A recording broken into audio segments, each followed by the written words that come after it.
Tihe Maori ora, I ngā mana, I ngā rio, I ra rangatira mā. Tēnā koutou, tēnā koutou, tēnā koutou katoa. Ko mangawhau te maunga, ko tamaki te awa, ko ahia toko iwi, ko Dokech te waka, ko Alex the ahau. Good morning, everyone. Welcome to our clinics. My name is Alex Lee. I'm one of the directors of Dokech. And we're very pleased to be able to bring you this series of clinics from Tamaki Makaurau, Auckland, in Aotearoa, New Zealand. The clinics have been put together as part of our commitment to continue to be able to advance and to keep our industry aware of contemporary and current issues that we think would be very useful in the practice of being a documentary or factual maker. We are delighted today to welcome Emma Madison from Screenrights, who will be presenting this clinic on the different types of rights and licenses in monetizing your film. But before we start, a very big thank you to Dokech Industry Partners. As you know, it is very important for us to continue to be able to bring the clinics and our industry program to you, and we are so much reliant on the goodwill and support of our partners. I'd like to mention the New Zealand Film Commission, New Zealand On Air, Screenrights, and Getty Images, and to our venue partner and industry learning partner, EMA. So without further ado, I'll bring Emma onto the platform and we can begin. Good morning. Good morning. Good morning. And Emma, you're beaming in from? I'm moving in from Wentworth Falls in the Blue Mountains, which is about 100 kilometres west of Sydney. Thank you so much for getting up early and joining us. It's always great to be able to welcome supporters and partners and other industry from around the world. So it's really nice to see you today. Lovely to be here. Thank you for having me. Emma, I think that before we start, I thought it'd be really great for us to have a little conversation about your background and about Screenrights. And after that, I will leave the screen and enable you to start to present and to talk to our audiences about the content of your presentation. However, let me start off by asking you, how many years have you been working with Screenrights? So I'm coming up to a 20-year anniversary in December this coming year, so almost 20 years. Yeah, that's amazing. I mean, in New Zealand, we would tautoko you, which is where we'll give you respect for, you know, someone who's actually spent so much time helping to build Screenrights up. And so therefore, I think we're very, very lucky and fortunate to have you here today, because you bring the benefit of all the experiences that you've had working within the industry and in building the organization for the betterment of the screen industry. So first of all, thank you for all the hard work that you put into this. So tell me a little bit about Screenrights. Well, Screenrights is a collection society first and foremost. So New Zealand practitioners would know of Screenrights for the royalties that we pay, for educational royalties that we pay in New Zealand. We pay educational royalties in Australia as well, and we pay royalties from government use of TV material and retransmission here in Australia as well. So that's like core Screenrights. What Screenrights was set up to do in the first place was to help make royalty payments in circumstances where the market couldn't do it. From that time, Screenrights has gone on to collect royalties from around the world on behalf of its members, and also develop new services for the industry, which include disbursement services or collection account management, residuals calculations and payments to performers, and possibly new services into the future, because we're looking at what Screenrights, the capabilities that Screenrights has right now, and how we can better help the industry. So we're not for profit, and we're really about supporting and sustaining film and TV companies so that they can then support and sustain the industry and keep people in jobs and make wonderful TV. That's amazing. And I think that I like to just pinpoint what you just said, which is that you're a not-for-profit organization. Whatever you're doing is actually for the betterment of the screen industry and to help screen makers to make better content. Yeah, yeah. And we all know that, and you probably come through this, having worked for so many years with industries, that the screen industry is extremely satisfying, but can be very challenging for filmmakers, because filmmakers need to find out how they can potentially monetize their work, because it's commonplace that what happens usually is that a lot of people end up making the content because we're so driven to make this amazing film, right? Mm-hmm. And we make the amazing film, and then we want to start to distribute that, but we haven't really thought through the whole distribution and monetization side of it. And that is why it's really important to work alongside a strong production team, together with strong industry partners that can help you get your product out, but at the same time, make sure that you are being recognized for the worth and the value of the film. Yeah. It's a challenge, because as a passionate filmmaker wanting to get your story or a particular story out into the world, you're driven by values that are they're fantastic values. Be working with partners that are driven by more commercial incentives, and so working out how it works in advance is really key to being able to develop the right partnerships so that you can get your story out there but have a good experience doing it as well. Yeah, absolutely, because it's a common story about the very passionate filmmaker that ends up sort of mortgaging their home, or basically, utilizing every single grant, donation, I suppose you could say loan from friends and family, just to be able to get the film out, because the film is so important. And we do recognize, the work that Screenrights have done for in terms of being able to help our film and screen practitioners get back onto an even keel and kind of figure out how to move to the next stage of their career. So, thank you for that. I often said that people always listen to an expert, but I'm always interested in the person behind the expert as well. It's one thing listening to expert. We want to know, we want to squeeze out every possible information from you. But I also love to hear a little bit about who Emma is. What drove you to work at Screenrights? Well, the story of how I started at Screenrights is I was actually I worked at Hoyts. So for New Zealanders, that's a cinema chain here in Australia, one of the biggest cinema chains, and I supported myself through uni while working at Hoyts, and met a lot of filmy people there's so many people who come from the exhibition industry that end up somewhere else in the industry because they love the films. That's why they're there. As a manager and a projectionist, and a fellow co-worker said to me, "Oh, I think you'd make a great producer.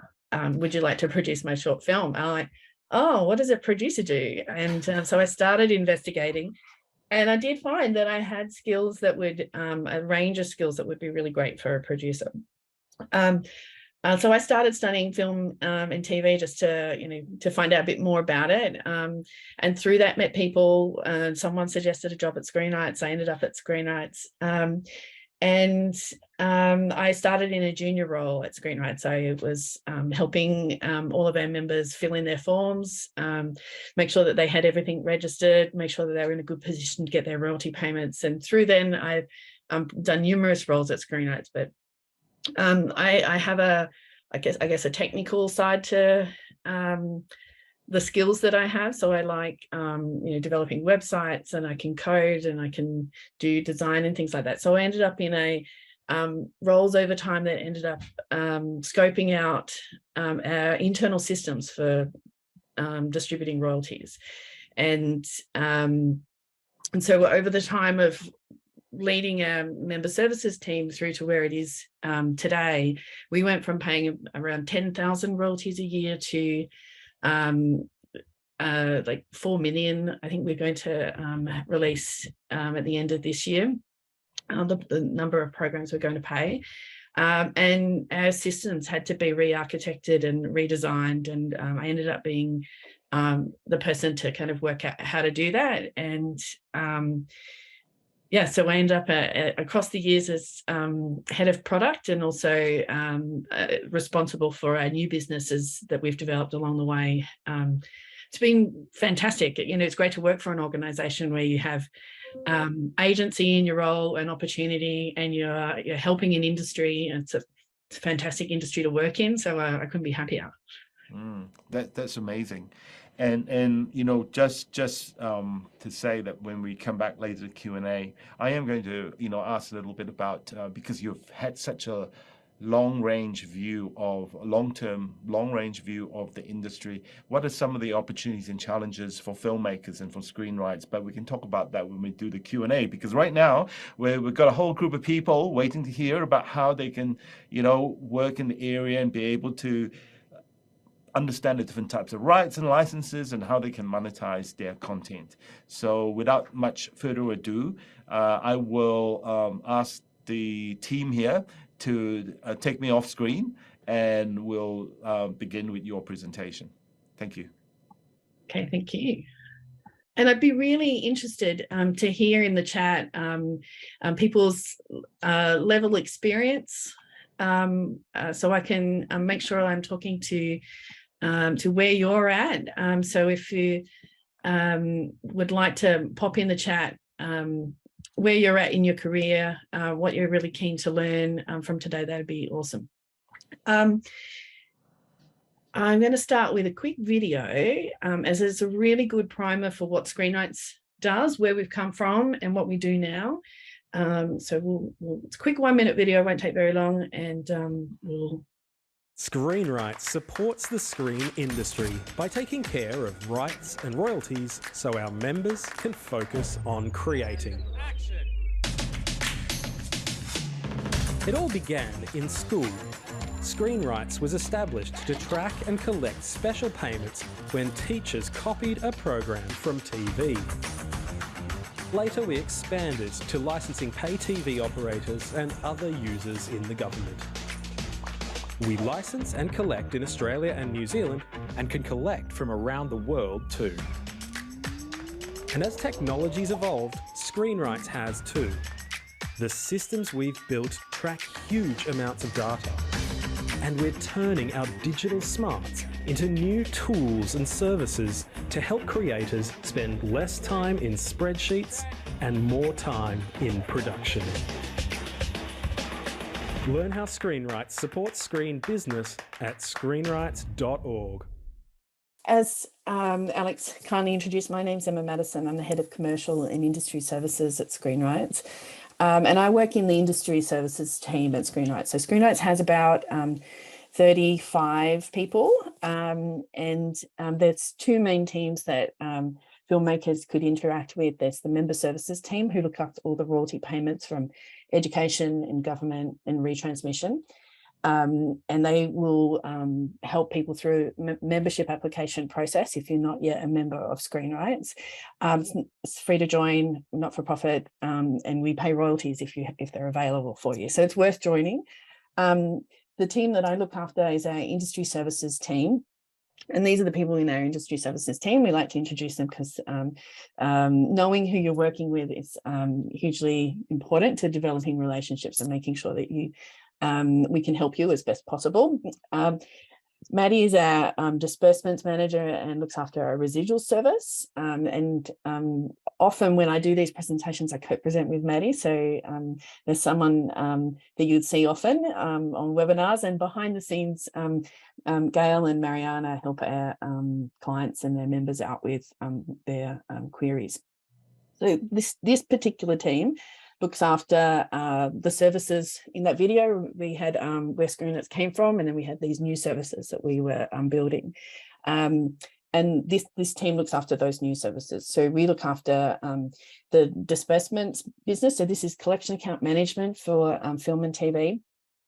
And more recently in Australia, we've announced we're doing a CAM service, which is also collection account management for film and TV. And I'll explain a little bit of the difference between those later in this presentation. We also do residuals. So this is calculating residuals for performers and making payments to performers. And that's mostly, it doesn't come into play with factual, but mostly is TV and a little bit feature. And this is particularly for Australian TV. And then we also collect on behalf of anyone who would like us to do it, for royalties from similar organisations like Screenrights around the world. So Screenrights is a collecting society. Every collecting society operates according to the laws that are specific to that country. So Australian copyright law dictates how we distribute royalties from Australia. New Zealand copyright law dictates how we distribute royalties from New Zealand. And there, if you think about it, there's countries all across the world with different copyright acts and different organisations, and so that it's actually a vast network of different places you can go to collect royalties, but it's actually quite complicated to work out, and everybody has different rules. So the Royalties World Services allows you to come to one place, and then we do that for you, and then collect all the royalties that are available for you and pay them on to you. And we also, the way we look at new services that we could offer the industry is we co-create with the industry to try and build tools that are valuable and that will help guide businesses to become more sustainable over time. One of those things that we're working on at the moment are some interactive visualization tools. These are just a couple of examples of it. So on the left, we have an analysis of recoupment over time. So when you have your feature doc or your documentary and it's released into the market, and money will come back if it does go on to make sales, it will come back over time. And as that money comes back, it's going to be shared between different parties. And these interactive tools show the flow of that money, what it might be. This is actually a fairly well-performing title, and then it'll show, you can turn things on and off and you can see where the money's gone, which is really interesting, and we hope insightful, so that people can learn about what has happened on their past titles so that they can make better decisions on their future titles. And on the right hand side, we have just a budget, and breaking that budget down into different types of money that's gone into that budget, and helping people to understand composition of their budget and how it might impact recoupment later, using interactive, colourful, visual tools, so that it's not just numbers on an Excel spreadsheet. What we are going to talk about today is I'm going to look at rights and licenses and recoupment. But in order to do that, we need to understand what are the roles that people play in the marketplace. How are titles sold across the world? Who do they move through? And then how we break that down, it then is what rights need to be moved across the world in order for your program or your documentary or feature doc to move across the world and reach markets, and then what money might flow back as a result of it. So we do this quite visually, and we're going to cover these things as we go through. Disclaimer to start with. So this webinar is intended for emerging practitioners. So we simplify concepts, and I couldn't recommend more highly that when you are starting out in the industry, and even when you are experienced and have many projects behind you, you'll still need to work with experienced industry lawyers, accountants, and recoupment professionals. And hopefully what you understand as a result of watching the webinar today is how important the contracts are, and how important it is to not just have a lawyer go over those contracts, but a lawyer who really understands the industry. And they are your best friends. They are absolutely your best friends, because they see what's happening across many titles, and we couldn't recommend more highly working with them. So a couple of things that I'm going to just clarify. I will often use the term film as a catch-all for anything. So although we're speaking about documentaries and feature docs and other factual programs at DocEdge, contractually and quite commonly in the industry, everything will be called a film. It's just a nice, easy way to explain. So when I talk about film, I'm not talking about just feature films, I am talking about your documentary. And then we often use the term producer as we talk about, oh, the producer does, or the producer sells rights to the sales agent who sells rights to something else. And when we talk about the producer, we're not talking about the person, we're talking about the company, because it's often the company that will be the rights holding entity and acting as the producer. And so in contracts, they'll be known as the producer, even though we colloquially think of that as the person. So just a couple of shorthands. So roles and relationships. And one of the things when I first started out in the industry, so I was really, like, I knew sales agents and distributors that they sell stuff, but I didn't understand the difference between a sales agent and a distributor. And there is a difference, but it's difficult to tell sometimes because of the fact that often you might see a sales agent and a distributor in one organization. So we might have one company working as both. So it muddies the waters a little bit. But I want to just first clarify what that difference is and what role each of those entities plays. So if you think of the producer, the company, being a local entity, local to New Zealand, local to Australia, they will be working with a distributor who's local, typically. And that distributor will be responsible for getting the film out to the marketplace in the local area. If you're doing a documentary and it's for TV, you may not have a local distributor, but you might just have a relationship with a broadcaster. But if you have a relationship with a local distributor, they are working in the local area. So selling to the local retailers, local airline, local video on demand platforms, perhaps, if they're going to, if it's a cinematic release, then also the cinema chains. So they have local relationships. The sales agent is rest of world, typically rest of world. They can, you can have sales agents that operate out of New Zealand and Australia and sell to the rest of the world, but most likely a sales agent will be based somewhere else in the world, so that's an important relationship in terms of being able to sell your film into rest of world markets, because rest of world is really important for recruitment. They are often based in a different territory, and they are often European based, or UK as well, or North American based, and they've got the relationships in those areas of the world, and that's why you're using a sales agent to leverage those relationships.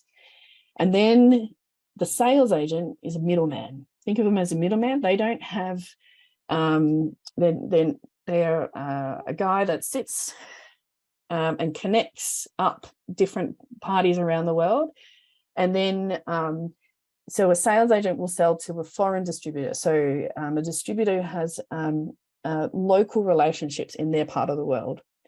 So they'll have a local relationship with the cinema chain, with all of the broadcasters in that local area, in all of the retailers in that local area. So the sales agent won't have all of those relationships. The sales agent sells to the distributor in the local area, and then the distributor then sells into that area. And so that the sales agent will have many relationships with distributors around the world.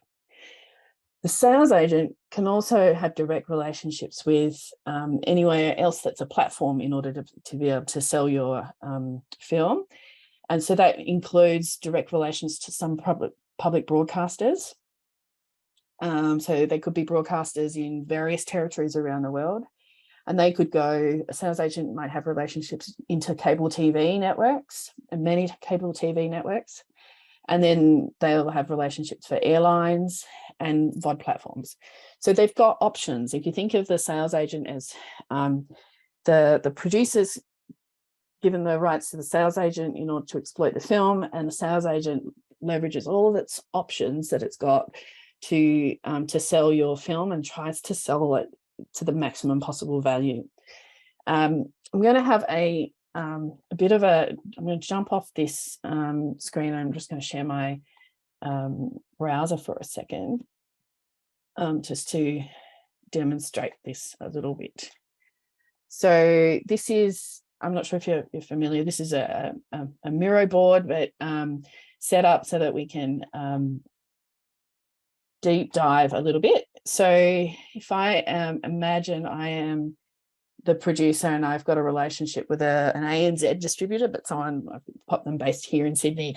So this ANZ distributor has relationships with all of the possible places where they could get your film or your documentary or your feature doc or factual series out in some way.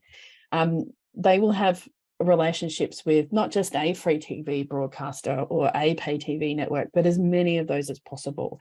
So, and they're going to have relationships with many retailers, with airlines, with VOD platforms. So perhaps that because there's proliferation of VOD platforms out there. So they have many relationships, but they're local, if you remember. And then you might work with a sales agent. I popped this sales agent based out of the UK, and the sales agent is going to have relationships with many distributors. So all of these green lines, they might have a relationship. And let's say we're going to look at Norway, for example. So I don't know off the top of my head how many distributors there are in Norway, but the sales agent is going to have relationships with all the distributors in Norway so that they can choose the right distributor to sell to for your particular film. And the strength of the sales agent's relationships are hugely important, because if they're a new sales agent and they have weak relationships or not as many, the capacity to sell your film is significantly reduced. So you're looking for working with a sales agent with a deep network, because that will have a huge impact on how well your film can sell.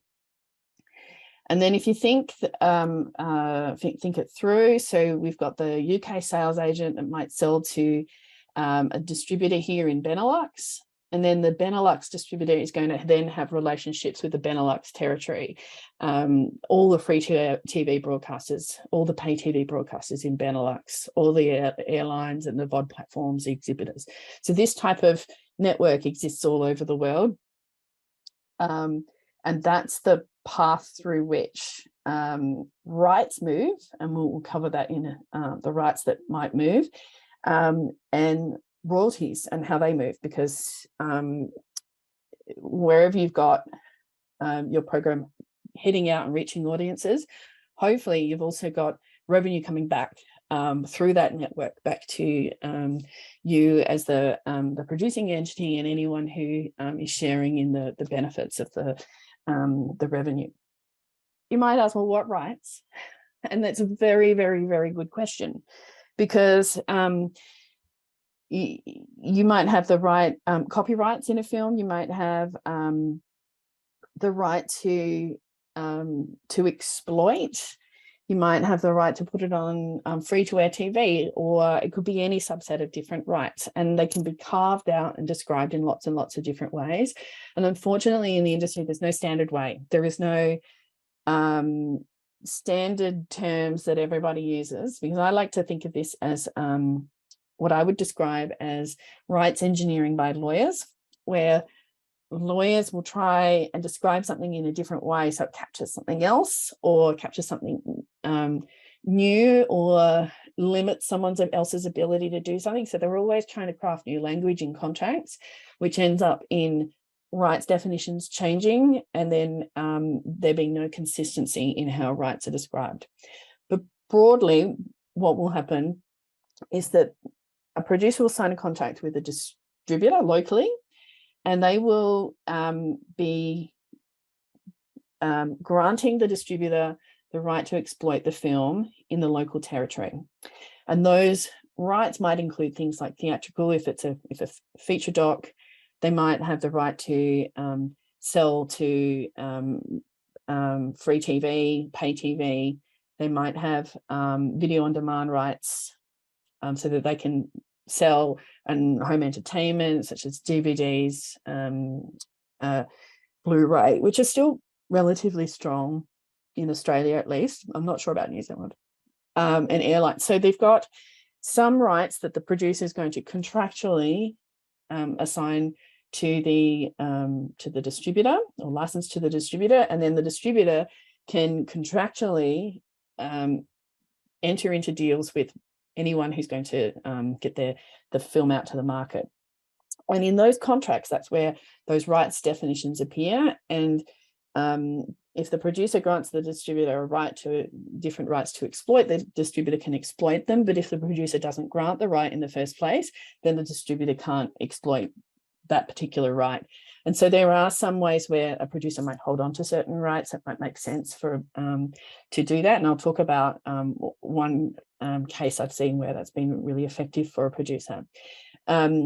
But in most cases, you've got rights going in one direction. So rights from the producer to the distributor to the, I guess, the platform from which audiences are going to interact with the content. So whether it be through the cinemas chains or through a VOD platform or through a retailer to purchase to watch at home or an airline. So you've got rights moving in one direction, and back the other way, you have royalties. So we've got royalties coming back, but they're often described in different ways. So an exhibitor will collect the box office from the ticket sales, and then they will retain a portion for covering their own expenses. And the remaining portion that goes from the exhibitor to the distributors is called film hire. It's not called a royalty at that point. It's just called the film hire. A broadcaster, if you sell to a broadcaster, they won't call it a royalty when it's paid. They'll call it a license fee, because you're licensing it, or the distributor is licensing it to a broadcaster. The broadcaster has a certain number of plays, perhaps over a period of time, and that's their license. And so for their license, they pay a fee. So it's called a license fee. A video on demand platform can work in different ways, and I'll talk about that a little bit later in the session, but it could be a license fee that they're paying, or it could be a royalty. And then with home entertainment, the way that works is the distributor might make sales to a retailer, but the retailer can return stock that they don't sell. So you have sales of stock and returns of stock.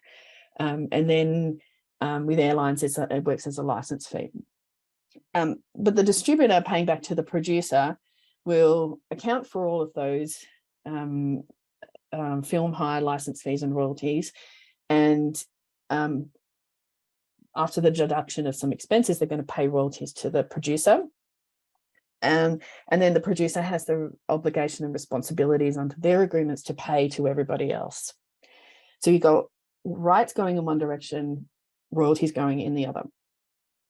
And they can't move without the other. So if you don't assign rights and nobody can exploit, you're not going to get any royalties come back. For rest of world, it works in much the same way. So we've got rights moving in one direction, royalties coming back the other way, but we've got the sales agent in the middle. And remember, the sales agent is like a middleman. And so the producer needs to grant or license rights to the sales agent for the exploitation of the film. And they will have a range of rights. And these are just example rights that we've got here on the screen. And then they will be wanting to sell those rights or license those rights to distributors, to VOD platforms, to broadcasters. And they could be doing that like territory by territory. So they could be saying, okay, right, I'm going to go to the French distributor who's based in Paris, and that French distributor might say, I want all rights for France. Or they might say, I want all rights for France and French-speaking territories. Or they might say, we want a subset of rights for France and French-speaking territories. And that might be they want free TV and cable TV and home entertainment, for example, but they don't want theatrical because they're not going to release it theatrically. So they could, like, the rights that they sell into each territory could be different based on what the sales agent has to sell and what the foreign distributor has to buy. So you could sell, the sales agent could sell territory by territory, or they can go straight and direct to anyone. So they could go direct to a broadcaster. They might have a relationship with one of the big broadcasters in Europe, and they'll go straight there. Or they might have a relationship with a pay TV channel that covers continental Europe, or a huge area in the States, or Canada plus the States. Like they could go direct if they want, and they will. As a sales agent, it's their job to try and leverage the relationships that they have and the rights that they have available to exploit, and they will try and make the best decisions for the sale of that film. And sometimes the producer will have a say in the deals that are made. So there might be, under the sales agency agreement, the ability for the producer to have a final decision for certain sales or types of sales, or it might be that the sales agent has the freedom to go and make the best decisions it feels are right for the title. So if you think about the local distributor is just maximizing their local networks, the sales agent is leveraging their relationships to maximize revenue, and they can make different decisions as to how they're going to do that for each film. And of course, we've got rights going one way and royalties, license fees going back the other way. And I'll talk a little bit about what royalty overages are in a bit. So what rights are we talking about? So when we talk about rights, there are a lot of different rights.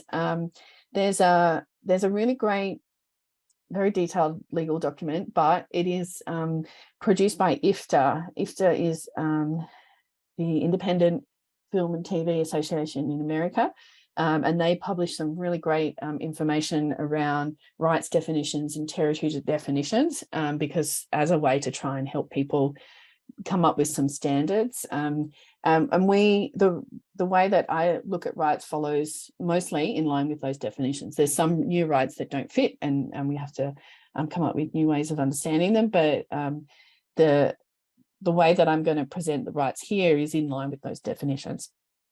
So the first set of rights are called cinematic rights. Now this is the theatrical right, so that is the ability to play it in a cinema to the public. So this is your box office right. So if a distributor was going to release in a cinema, they would need this theatrical right in order to do it. The other one that goes hand in hand with that, cinematic rights, is also called non-theatrical, which is also like playing it for a group of people, and often in a cinema, just to complicate it.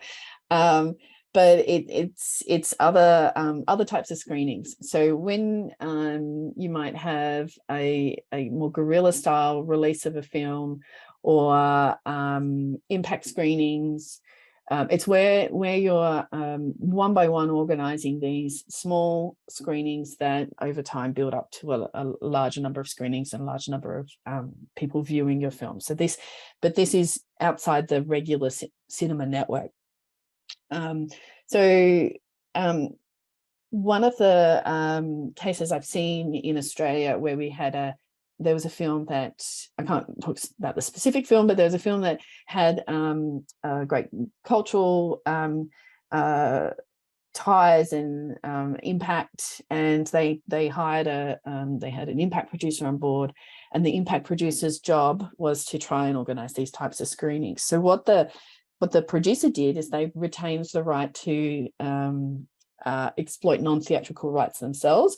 It might have been non-exclusive, so their local distributor may have also had a non-theatrical right to exploit, but the producer retained the non-theatrical right to exploit and then worked on these screenings all across Australia. And that was a very successful strategy. A lot of work, but it was a very successful strategy to get the film out there, to have it seen by the right people, and to have made some money as part of that as well. The next set of rights are called the ancillary rights. Ancillary is one of those terms that can be used to describe different things. So sometimes I've seen the royalties that Screenrights distributes described as ancillary, which they don't fall into this definition as set out. The common definition is set out by IFTA. And sometimes they could be described to use to describe related rights, like the soundtrack or the music publishing or stage play, merchandising, that because they're kind of ancillary to the main deal.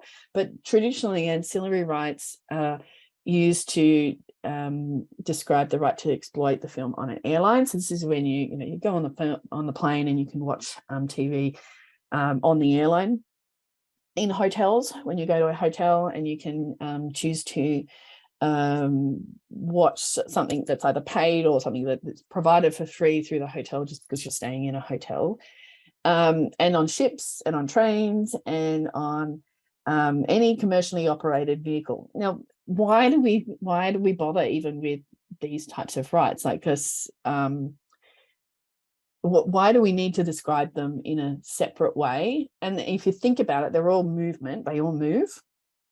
And the industry is, and the way rights have evolved over time in the industry has all been very territory based. So let's say you had a distributor who had all rights, but only in France. Well, if they sold to a French airline that then moved into different territories around the world by virtue of the fact that they're moving all the time, then that actually posed problems in well, do you have the right just until the border, and then what happens after the border? Do you no longer have the right? So the ancillary rights would have evolved as a way to accommodate the fact that these types of vehicles move and move between territories, which complicated contracts. So those are the ancillary rights. The main one that you need to think about is airplane rights, because that's the one where they can, well, aside from COVID, where they just fell out of the sky, not the planes, but the money. The airline right is worth exploiting. It can be quite lucrative for the right types of films. The next set of rights is television rights. So free TV, pay TV are the main ones. And then pay-per-view, if pay-per-view is not video on demand. So it is not as widely used, I think, in Australia. I would suspect as much as in New Zealand. And the main ones are free TV, so the public broadcasters and all the commercial broadcasters, or pay TV where someone's paying a subscription to watch. They're fairly commonly understood because we all use free TV and pay TV at some point in our lives, and it's pretty easy to understand. Then we have video rights, aka home entertainment. So we think of a VHS originally, DVD, Blu-ray. So these are physical media. And the two forms of the physical media were rental. So this is the Blockbuster model or the kiosk model still today, where you have kiosks and you can still rent a DVD or a Blu-ray. So that right, all of these rights are granted separately. So you either have this right or you don't. If you do have this right as a distributor or a sales agent, you can exploit it. If you don't have it, you can't exploit it. The video sell-through rights. So this is where you, as a distributor, would license to a retailer. The retailer would sell you a VHS, back in the day, a DVD or a Blu-ray, and you, when you buy that Blu-ray or DVD, you take it home, you think it's yours, but actually you own that physical copy of it, but you don't actually own the film. You've licensed the right, that video sell-through right, and you have a license to that film, and you can watch it unlimited at home for personal use, and that's the video sell-through right. So these ones in particular can get, they often don't appear on distribution statements as video rights. Sometimes they might appear as home entertainment. Sometimes they specifically say DVD, Blu-ray. But that's the broad right that sits above it, the video rights. Then we have electronic sell-through, or EST, and this is one of the newer ones over the last decade or so, and this is the right to exploit a film for a download, a transactional download. So this is, let's have a think about this. This is where in Australia we have Fetch TV. I'm not sure what options are available in New Zealand. I'm less familiar, but it's where you can, through a platform, pay money for the film, and it's yours, sort of, and you get to you can either watch it for a period of time or a single play, or you've got it for forever, but it's still, it's still not entirely yours because you've only got a license to watch it.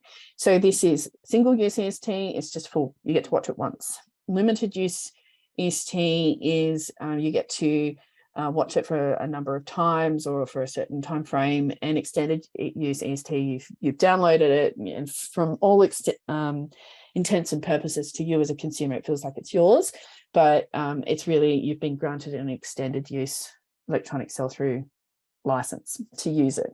And so these definitions of these rights, this is how they or similar language appears in contracts to allow like a commercial understanding between the distributor and all of the people that they're selling to about what rights they have and what they can exploit and how they can sell the film.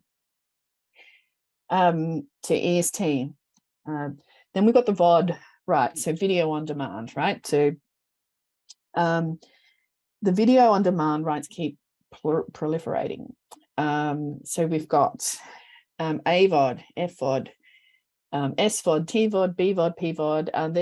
There's I've heard of some new ones recently. Like they just different ways of explaining a slightly different commercial model around video on demand. So AVOD is advertiser supported video on demand. So this would be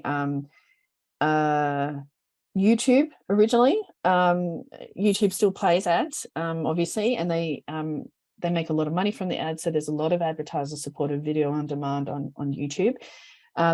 They also offer a premium YouTube service where you don't see ads. So that's kind of a little bit like subscription video on demand. So they actually do a mix.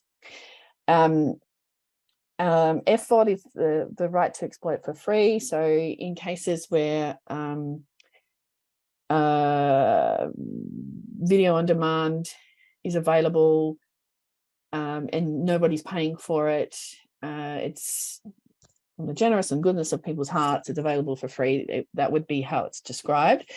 SVOD is subscription video on demand. So that's typically on something like Netflix, although they're moving into AVOD with their advertiser supported here that they've announced. TVOD is transactional. So if you think of this back to the EST, which was also transactional, the transactional video on demand is slightly different, but if you have to kind of think it through. So transactional video on demand is where you pay for a certain amount of money to watch a video on demand. It's just not a video that you are downloading and then watching. So the EST rights, it's about the download, and then you watch it, and you can watch it as single use, or over a few days, etc. This one is it's a video on demand, and so the technology by which you're watching it is slightly different. So it's described differently as a different right. And then you've got broadcaster video on demand. So the broadcasters are trying to compete with the streaming platforms. So they are trying to get more and more content that is available for longer on their catch-up TV services. And now that's being known as broadcaster video on demand. And it's typically a combination of free video on demand or ad-supported video on demand. And then premium, so you can do premium of pretty much anything. So video on demand as a category, because it's technology that's only evolved in recent-ish years, the rights and how they're being described is changing constantly, and new ones coming up. Then when rights are granted, so if you think you've got these relationships, you've got the producer to distributor locally, producer to sales agent internationally, and then the sales agent to many other companies. Between every relationship is a contract. There's a contract that's negotiated, and in those contracts there will be some key deal terms. So it would be what rights are moving. So it could be all rights for the title. They could be like in perpetuity. It could include rights that don't exist yet but might exist into the future, and it could include anything for the universe, right? So that we're trying to make it all expansive. It's everything. All rights are moving. Or it could be a subset of rights, or it could be a very limited set of rights that moving between the two parties. So if you think of the sales agent might make a sale to an airline, the sales agent is only going to grant airline rights to the airline. It's not going to grant video on demand rights or cinematic rights. Only the ones that the airline needs would be in that agreement, and the airline doesn't want to pay for rights it doesn't need either. So it's going to be a contract that's limited. And then the territory could also be expansive, or could be limited in scope. The term would be how long are you granting these rights for? So they're often granted for a period of time, and then after that period of time concludes, then the rights revert back. So the producer will have an agreement with their local distributor that could be 15 years, it could be 20 years. This depends on what their agreement is. And you could you'll have, between the producer and the sales agent, you'll also have a term, so perhaps 15 years. And then the sales agent is going to negotiate all of their agreements, and there'll be a term in that as well. The rights move, but they also can revert after the term finishes. The exclusivity versus non-exclusivity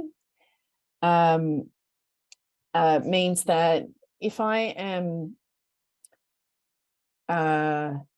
granting a right for video on demand for the world to Netflix, they will want it exclusively, right? They don't want anybody else to have that. But if I was going to grant a video on demand right to a small platform that only does Australia and New Zealand, they might want or be happy to have a non-exclusive right, because they're just looking for volume of content on their platform. And they're going to pay less because it's non-exclusive. But as soon as you've granted a non-exclusive right to someone, you can't grant an exclusive right to someone else unless you pull back the rights that you've granted non-exclusively to someone else. So we've got a question here. What is the most common mistake filmmakers make when it comes to rights and licensing? I'm not sure in terms of the mistakes they feel that they've made, but I quite commonly see that people don't know what's in their agreements themselves. So they don't know what they've licensed, or there's ambiguity between what they think they've licensed and what the other party thinks they've licensed. And that's where, because it's all contracts can be interpreted in different ways, and it's really good to have a common understanding between the two parties. And that's why relationships are so important, because the better the relationship, the more frank the conversation could be around being really clear about what rights are moving. So I guess from emerging filmmakers' perspective, the mistake I'd hope that you would avoid is signing things that you don't understand or you haven't read through thoroughly. If you are working in the industry and working in this part of the industry where it's all about contracts, you really do need to get a handle of the contracts, because the industry works on relationships and legals. So it's all about the contracts and the relationships that you set up in order to be able to enter into those contracts. The other thing that we've got here is holdback. So it might be that as a sales agent, I've entered into a deal with an airline to so they can play the film, but they can only play it once something else has happened. So the cinema release has happened. So they might have a holdback in order to be able to exploit what the license includes. And once that holdback is resolved, then they can start exploiting. And consideration is it's when you enter into a contract and someone's paying you for something. That's how the money that they pay is called consideration. And there could be a mix of a license, an MG, which is a minimum guarantee, or royalty shares, or a mix. So let's talk about those in a little bit more detail. We already covered that money coming from the box office goes to the cinema. The cinema pays a film hire to the distributor. So that's how that's described. What is a license fee? Or a license fee is an amount that's paid upfront or with an agreed series of payments. It's quite common for the sales agent to make sales to distributors around the world, and the distributor might pay 20% upfront and the remaining 80% on delivery. Or it could be that there's more granular payments over time. The license fee is, I want to sell. I think that's a great film. I'm going to sell it in my territory. I will pay this much money and get the rights for X period of time. And I'm just going to go sell it. And anything I make out of that, that's mine, right? Because I paid the license, I took the risk, and now I'm going to go sell. And I'm hoping that I make enough money to cover the license fee that I paid and any expenses, and then to make a profit on top. So that's how a license fee works. The other way they can work is they can do an MG plus overages. So an MG is a minimum guarantee. And so they might pay a minimum guarantee up front. So they say, I'm going to license the film for my territory, and I'm going to guarantee a minimum of, say, $10,000. So $10,000, they'll pay that up front. That's their minimum guarantee. It's paid. And then they're going to go off and sell. And if they make that 10,000 and they've covered all their costs and they're now into profit, they might then have an agreement to pay royalty overages. So when they go into profit on their license that they've paid, they will retain a certain amount for themselves as profit, and they will have a percentage then that they may pay as overages through to the sales agent. And then the sales agent to the producer, and then back. So you can have big amounts paid up front and then small trickles of amounts over time with the minimum guarantee and overages model. The other way to that it could work is a royalty share. And this is common with the non-exclusive video on demand platforms. So it might be that there's a 50-50 share right from the start. So it's the platform keeps 50% and the other 50% is paid to the producer or whoever has negotiated it, so that you have 50-50 split, and so the 50% going back to the producer is the royalty share. And then you can get mixes of these. So I know that there's one platform in Australia that does a combination of these. So they, depending on the agreement, depending on the documentary or the feature doc that they get for their platform, it might be that they are happy to pay a license fee up front and do a royalty share after that, or it might be just straight royalty share, or it might be straight license fee. So every deal could be different. And it's good to understand what types of deals are out there, and knowing the type of deal and knowing what the audience might be might tell you something about how much money might flow through from it. If you take a license fee up front, you're getting a minimum guarantee, you're getting a guaranteed amount, but perhaps nothing more.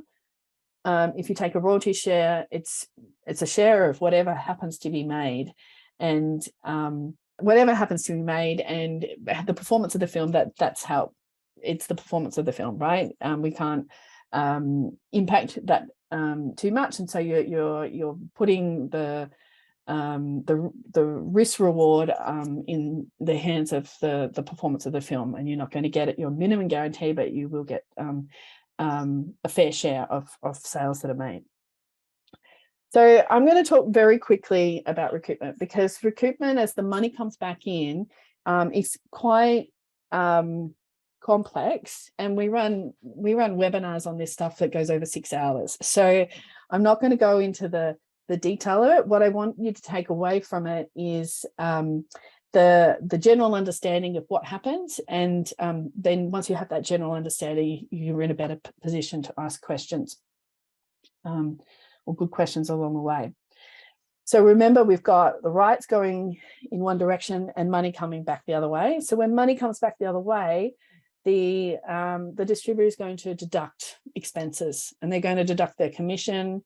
If they put money into the budget, they'll deduct that as well. So it's not just money flowing back, it's money coming back and people taking out their costs. And once they come back and they take their costs, the producer may also have costs before that they need to recoup before they pay to investors. And the rest of the world works the same way. So if you made all these sales, the rights, the royalties coming back through for the rights that have been exploited, the sales agent will also have their expenses, and the producer is going to have theirs. So money coming back and people deducting costs. And the pattern at which this occurs depends on reports, right? So everybody has their own accounting schedules, and it's quite common that you'll see this pattern across titles. So you'll see reports and accounting for 2 years, and then you'll see 6 monthly reporting after that, and then it will go to yearly. So the pattern of how money flows back often happens in this form. So all the major territories are sold first. So that's where most of the money comes from. And then over time, you see this trickle, and this trickle will then will go to half yearly, and then annually for the life of a title. And as money comes back, it comes back through what we call a waterfall, and it's the set of instructions that says who's going to get what from the money. And this is where we spend an entire webinar on this stuff. So just for today, all you need to know is there will be a set of instructions that sets out who gets money in what order as the money comes back. And as a producer or key creatives that might be involved in sharing in some of this revenue, it's good to understand how this process works. And the reason why we call it a waterfall, you don't have to go over all of these details, is the money comes in and it can go in different directions. It's not just one set of instructions. It could be a set of instructions for ANZ on one side and rest of world on the other. It could be instructions that involve carving out money and then directing it in another way.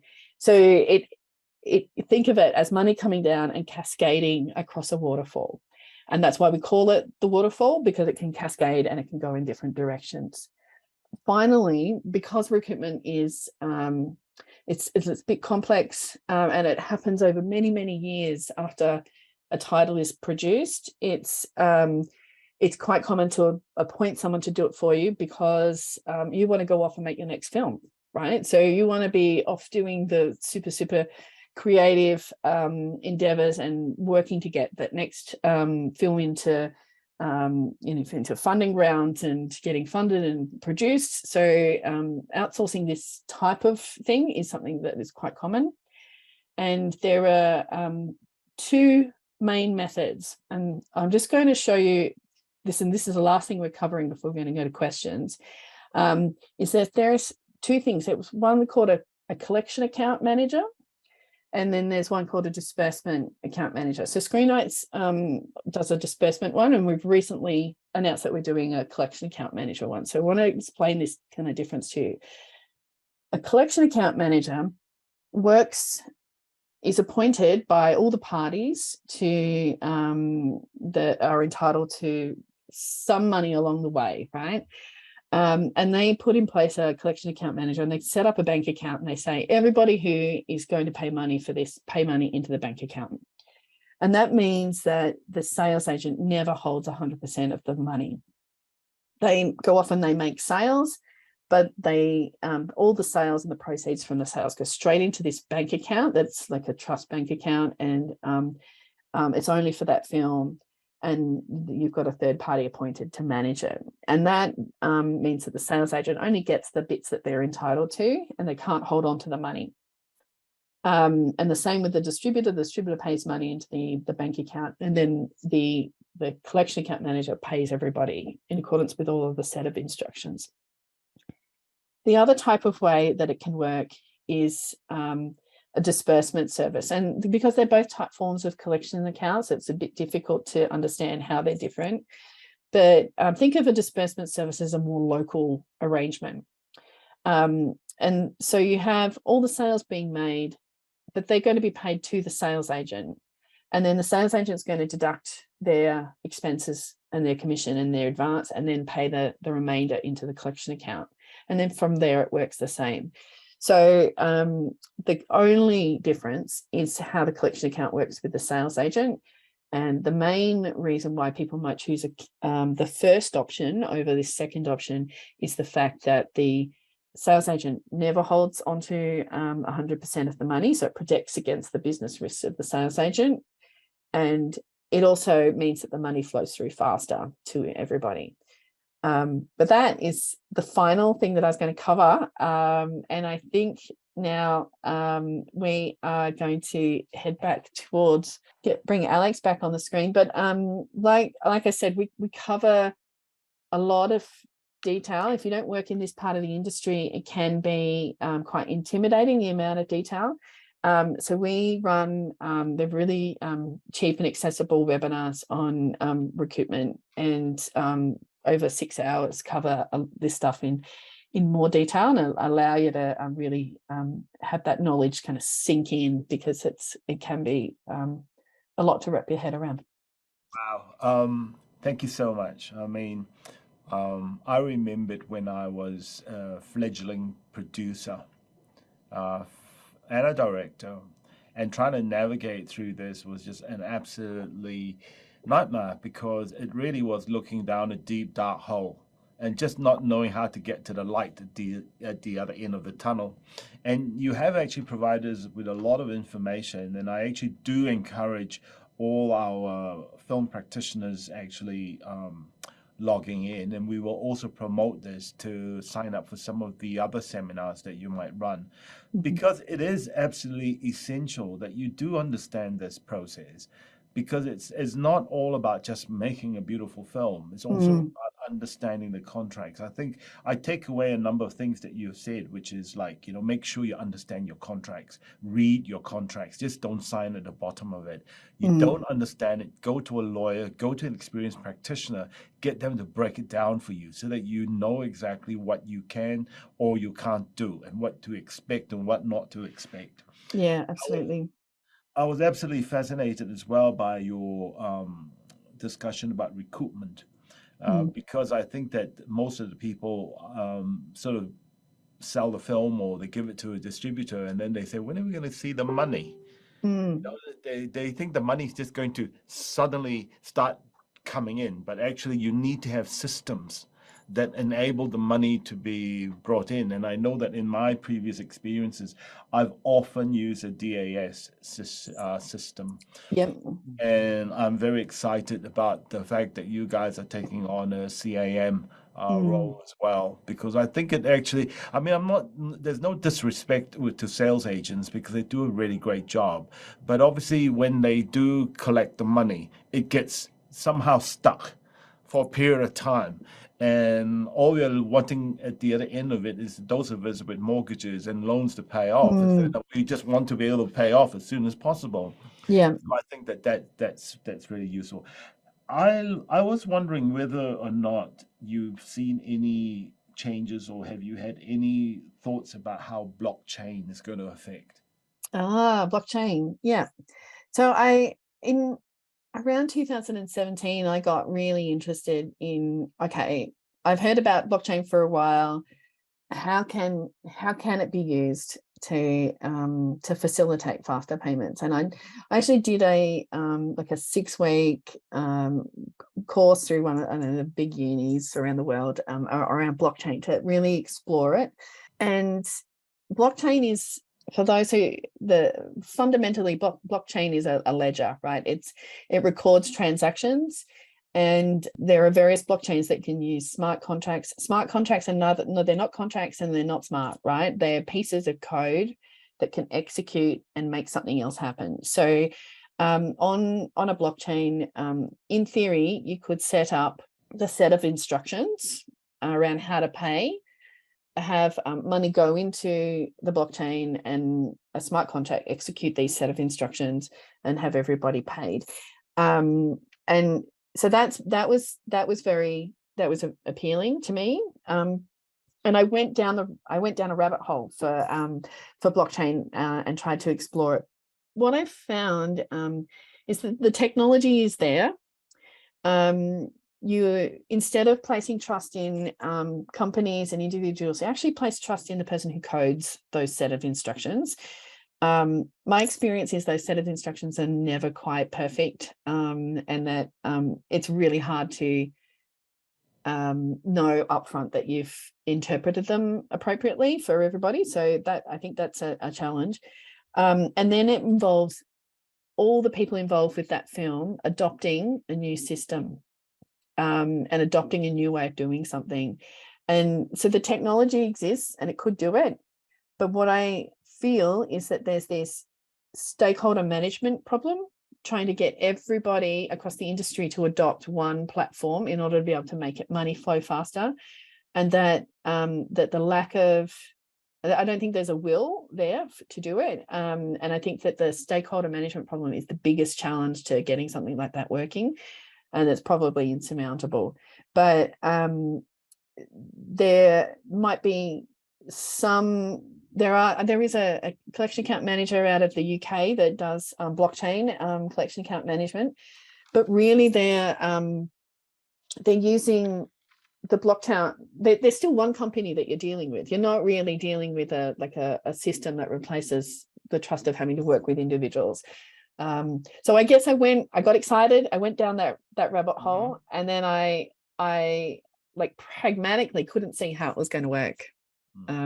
But maybe, there's others that are, can make it work in the future. Yeah. I mean, certainly I think that it's something that people are watching. And, personally, I tried the same thing. Yeah. I looked through it and I'm still quite befuddled by the whole thing. And I think that you're right. You need to have a whole lot of people working consistently and in symmetry with each other for it to really work well. In terms of, we were talking about all the different on-demands. You did talk about some new ones that you've recently become aware of. Can you tell us a little bit about some, or any of the new ones that you have just starting to bubble around? They're ones that I've seen, and then I haven't quite registered. I was like, oh, that's new, and then I had to explore that. But the one that's taking off at the moment, I could tell you about the one that's taking off, which is AVOD.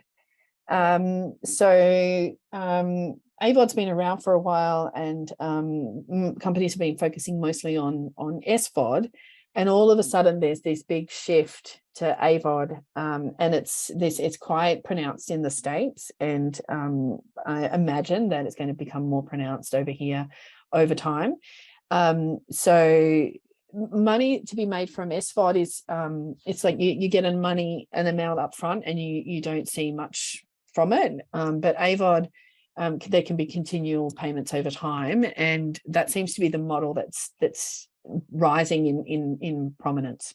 I'm also curious, when it comes to we're talking a lot about filmmakers that might use a distributor or sales agent. Mm-hmm. What about those that are self-distributing? I mean, what advice do you have to give to them? I guess I got two pieces of advice, and there might be a little bit cold hard facts, right? The self-distributing is hard, right? It is really, really hard.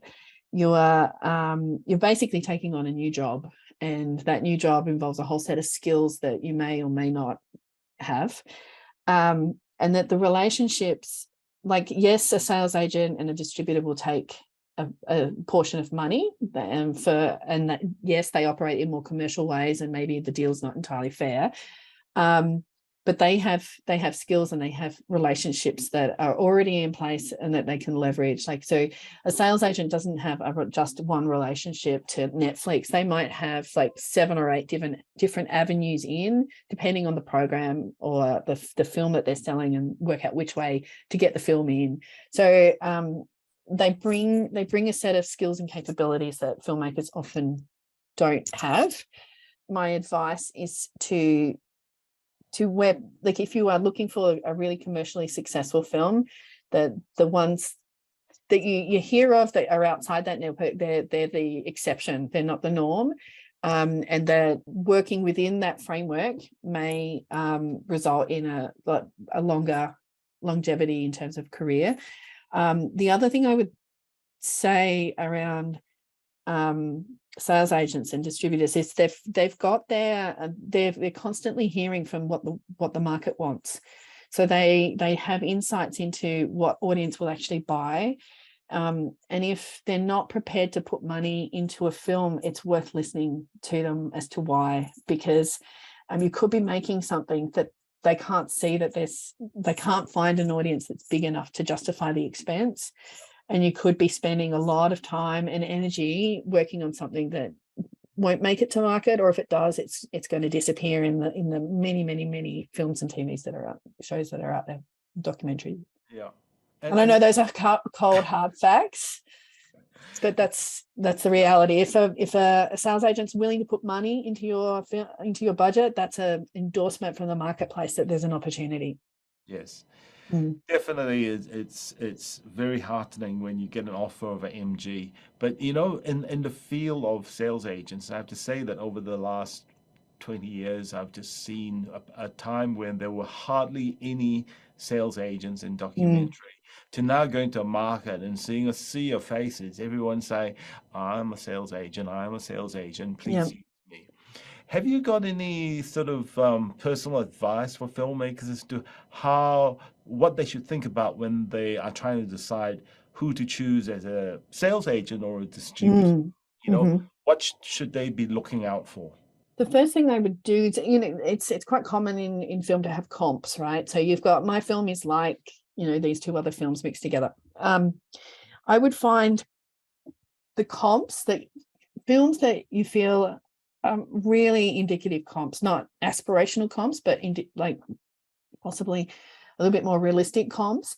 And then I would try and find the people who distributed and sold those films, and then look at what other films they're distributing, and does your film or your documentary fit in with what they're selling? Then you can have a look at, okay, well, what else are they selling? How much are they selling? Are they selling into the territories that I think my film's going to go well in? Like if you've got a connection for your film into South America, for example, does the sales agent have any ability to sell into South America? That's something that you have to think about. But often Sales agents and distributors are picked based on relationships, and they're relationships that are built over many, many years. So you might need to form a relationship with people who you feel sell similar films and have done that many years in advance in order to be able to say, hey, I've got this film, I think it would be a good fit for you, and then strike up a conversation that way. I guess, one of the things that filmmakers also need to think about is actually thinking about the potential of sales. So I think that what you're saying is correct. And look at the comms, look at who's selling what, and do the research. I mean, don't go into the market blind. I think that quite often we're also buoyed by the idea that we've made a film or we've gone to a festival, and so therefore we don't do any more research. We just go there and we're just trying to enjoy the ride, and suddenly you've got to make all these decisions. What about festival rights? I mean, have you any thoughts about this? Because sometimes sales agents and distributors want to take festival rights as well. And in some instances, I know filmmakers have been very insistent on keeping their own festival rights. So have you any thoughts about that? Well, it depends on how actively you want that sales agent selling at those markets, right? So if there's a festival and it's attached to a market, you really want the sales agent to be actively out there promoting for you. So what they'll do, if you have a film that's doing well on the festival circuit, around that film will be the sales agent will put up a lot of money around that film to attract people and buyers to the film. So I would be more likely to let the sales agent have those festival rights so that they could really maximize it. But it's going to depend on each film. If you don't feel like it's if the film is going to be hugely successful, or the sales agent's not going to invest the time in it to make it successful, then you might want to retain those rights so that you could do it. But yeah, it's depends on the relationships. Yeah. It depends on the filmmaker's eagerness and skill, and all of those where you could reserve the rights. If you are going to reserve the rights, you want to make sure that you're maximizing the exploitation of it. If you're going to give the rights or assign or license the rights as part of it, you want to make sure that they're going to exploit it. And I think that it comes back to what you're talking about, theatrical and non-theatrical rights, because I think that sometimes when you deal with impact films, that there's a need for the film to be seen in as many festivals or as many places as possible, whereas sales agents are particularly looking more for the sales, looking more for the revenue that can be generated. So I think sometimes I've noticed that with impact films, that filmmakers, they may not take the rights or keep the rights, but they may share the rights, or they may work in consultation with each other to get the biggest outreach. Yeah. Oh, yeah. Working in collaboration, or it could be like that. They both have non-exclusive rights to be able to go out and exploit that. Yeah. Absolutely. We're getting pretty close to the end, but I just wanted to ask the questions that I raised with you at the very beginning. Yeah. So as someone who's been in the industry for so many years and being able to see all the changes out there, what are some of the challenges and opportunities you see before filmmakers, especially having come out of COVID mostly? What do you think some of the things are that people need to be thinking about? Well, content has never been in more demand. Like there's demand for content is out there. People are consuming content. At the same time, it's very easy to be lost. The content to be lost. And the industry at the moment is still grappling with the shift towards streaming. The move has happened, but the contracts and the financing models, they haven't caught up. If you make something for a streamer and they just have all rights and they buy it all out, there's no back end, there's no recoupment, there's just nothing beyond it. And so I think some of the challenges for the industry around the development of new business models and as emerging practitioners, understanding why those business models are changing, I think is important right now. Understanding the interests of the funders. So let's say NZFC or NZ On Air might be investing in films, and it's a sale's going to be made to a streamer, and they're going to be guaranteed a certain amount of revenue, but it's not going to cover their investment. They need to be able to justify the investment, and they might be able to justify in different ways, so like cultural reasons, accelerating careers. Like there is could be the tourism dollars of attracting people into New Zealand. That there are other reasons of how we need to justify it. But as a filmmaker, we I think people can forget, like, because they're very passionate about making their film, they forget to consider the interests of the other players around them. And as an emerging filmmaker, to be successful in an industry where the models are changing and where things are moving quite quickly, understanding what your partners need out of each deal that you enter into is really important to making really good deals for yourself, and good deals for them, so that everybody is able to sustain an industry going forward. I hope that answers your question, but it's a big challenge. It does, because I think that we are facing a lot of new paradigms, and we are breaking down all the previous. And I think that being future focused is really important. So it's not all about the now. We also need to start thinking about the future. And for what a couple of filmmakers have asked a question about, it's well and good to say that we need to find a sales agent. How do you find one? How do you find a sales agent? Okay, right. Okay, that is an excellent question. There is this great resource that Screen Australia produces. It's totally relevant to New Zealand filmmakers as well. So it's if you look up Screen Australia sales agents, I'm sure it will come up. It's a PDF. It's like, I don't know, 50 pages long, and it lists a whole bunch of sales agents, and it lists titles that they've worked on, the genres that they work in, and it lists contact information of who to get in touch with. It is a fabulous resource, and New Zealanders should take advantage of it as well. Because the sales agents that are likely to be working with companies in Australia are also likely to be working with companies and people, emerging filmmakers from New Zealand. Yeah, thank you for that.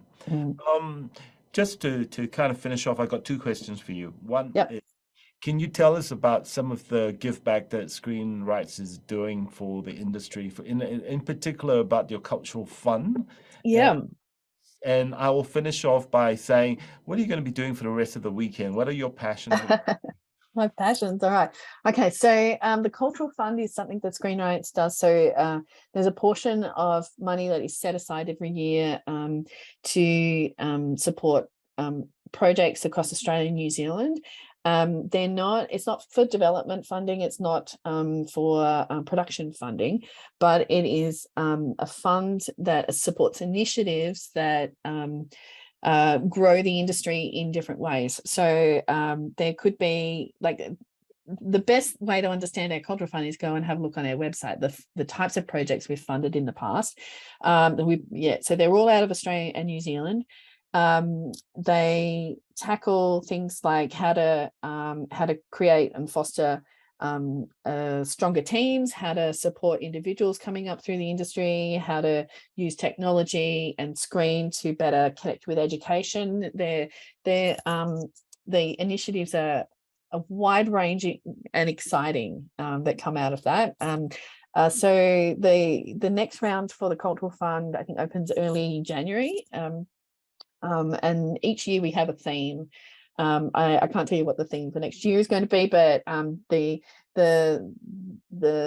themes are always very broad in their nature to allow lots of different and exciting applications to come in, and they support opportunities that wouldn't otherwise get funded through the current funding systems. So it's fabulous. It's a great initiative that we do. And then what am I doing the rest of the weekend? I am a workaholic. I have a side project. I run a co-working space up here in the Blue Mountains, and I'm really involved in the Blue Mountains business community. So was that I'm like a director of Business Blue Mountains, and on a chamber and things like that. So I actually have a bit of catch up to do of that type of stuff. The other thing that we're doing this afternoon is we're heading down to Lithgow, which is it's kind of up actually. So you go down over the mountain out further west out of Sydney, and then Lithgow is one of the biggest towns that you come to, and they are running a Halloween festival. So we are taking the kids down, my son and his friends, down to Halloween in Lithgow. That's happening tonight. Yeah, it's that time of the year, right? Yeah, it is. Yeah. Yeah. I've got all my sweets ready. Ready to go. Knocking on the door. Look, thank you so much, Emma. It's been absolutely amazing and wonderful to have you part of this conversation today.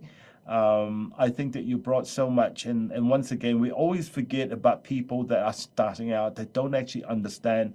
Sometimes people don't ask questions because they don't want to look silly, or number two, they haven't even thought about it because it's not within their focus.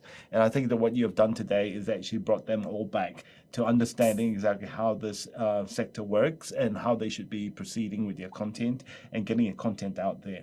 Your PPTX, your PowerPoint that you have, would that be something that we could possibly share with our recipients? Yes. Something like that. I mean, you don't need to send us everything, but maybe just parts. We have so we have it's some of the content comes from our 6-part webinar series. So one of the things that we have from that is the rights definitions, and also this glossary. It's like this 6-page glossary of lots of different terms that get used in recoupment. And I'd be willing, like we could share that with everybody, and some of the slides from it. We can't share everything because some of it's a little bit interactive, but and then so that in combination with the glossary give everybody a really great start. That's great. And also because this is recorded and we're going to make it available to people, they can go back and they can refer to it. Yeah, and you can rewatch and rewatch. Rewatch and rewatch. And that means they're going to have more and more questions when they do. And if that's the case, I mean, if they wanted to find out more about the work of Screenrights, who should they speak to in your team? Who should they well, the best way to contact it is via email. So the industry@screenrights.org is the best one. That will go to all of us, and whoever can take it will be happy to help. And we're really, really keen to help the industry, and we love it when people reach out and ask questions. So we're very welcoming. Please do it, and please connect. We'd love to help. Thank you. A big thank you to you, Emma, and I hope that you have a wonderful Halloween outing tonight. Thank you. Appreciate your time and sharing all your knowledge. Before we leave, I'd just like to remind everyone that the next clinic will be held in a fortnight. It will be presented by another partner, Getty Images, and it's about commercial archival content. I'd like to thank our team here today, Dave and Belle, who've been slaving away in the background. It's just been absolutely wonderful to have you help out. Again, thanks to our partners, New Zealand Film Commission, New Zealand Air, Getty Images, and Screenrights, as we know, who has been, you've been so generous in being part of our clinic today, and EMA. So until next time, ka kite anō, take care, and have a great weekend. Bye-bye.